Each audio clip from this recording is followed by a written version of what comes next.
seni sevmek sözsüz de mümkün imiş.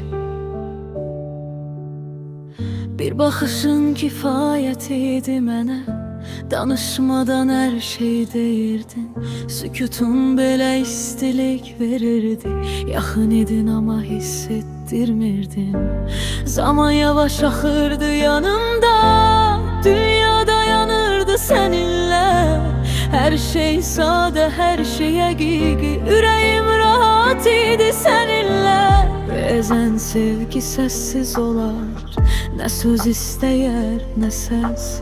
Sadəcə qalmaq kifayətdir, qalanı danışar nəfəs. Səssiz sevdim səni, qəlbimlə, ruhumla, heç nə istəmədən, sadəcə varlığınla. Səssiz sevdim səni, zamanı unuttum onda, adını deməsəm də ürəyim deyirdi hər anda.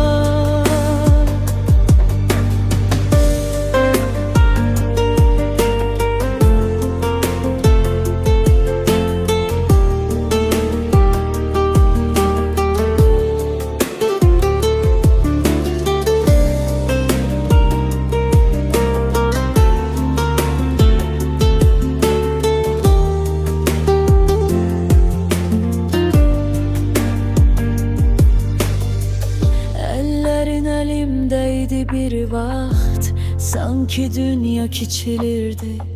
Senin gülüşün yeterdi mənə, hər dərdim yavaş yavaş itirdi.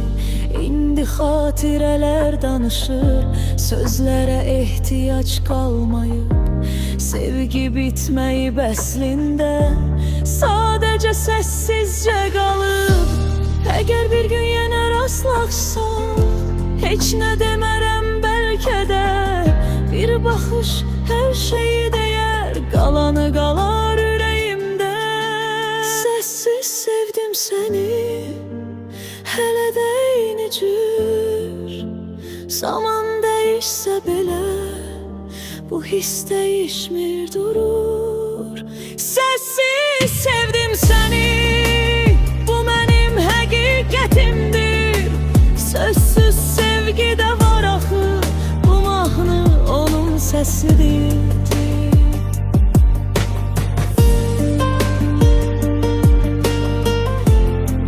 Belki de en saf sevgi, hiç danışılmayan